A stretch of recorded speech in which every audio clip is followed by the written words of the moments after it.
Estou aqui com minha Barbie, da novelinha. Ela aqui ainda. Eu tô mostrando ela assim pelo espelho. Ela, gente, eu fiz um modelo super lindo nela. Eu quero que vocês vejam. Olha só que fofo. Eu ainda não sei qual o nome que eu vou dar pra ela. Novelinha, gente, notem aí, né?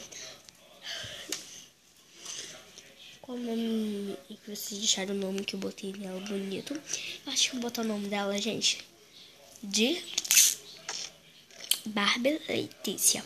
Porque, gente, eu achei o nome Letícia muito fofo. Então, gente, olha só. Barbie Letícia, ela tá super linda. Com esse modelinho de trança com fita. Aqui tem uma fitinha aqui no comecinho. Vai pra esse lado e amarrei aqui. Então, gente, ela ficou linda. Gente, olha só.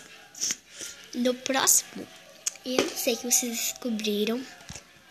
Nesse primeiro que vocês descobriram que elas estão o quê? Gente, parece mais que ela engordou, não é?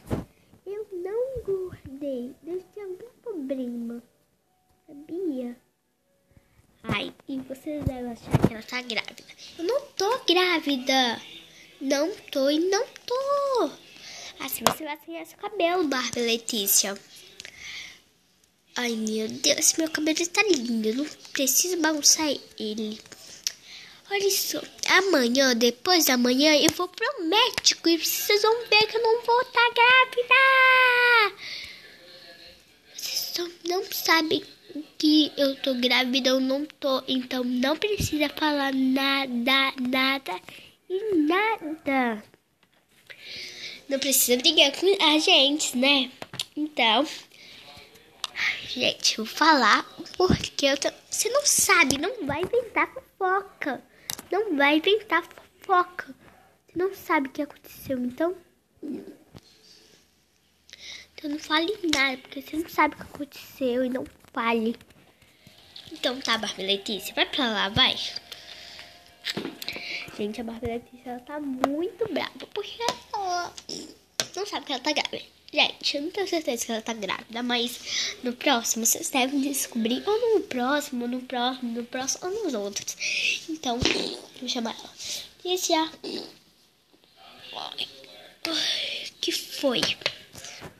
Olha só, já tá pronto. Você pro médico? Eu não vou pro médico hoje, vou amanhã ou depois de amanhã. Tá bom, viu? Você vai? Vou sim, tá bom? Agora desliga essa câmera. Eu não quero mais ver nenhuma câmera me vendo. Para. Ai, gente, ela não quer mesmo. Eu não quero. Vai pra lá, ó. Eu vou sair daqui, porque aqui tá muito chato. Tá mais chato, porque assim, eu quero fazer minha novelinha e não ficar aí parecendo uma palhaça aí na câmera. Ai, sai. Então, gente, foi isso. Gente, vou mostrar o cenário no próximo vídeo desse vídeo.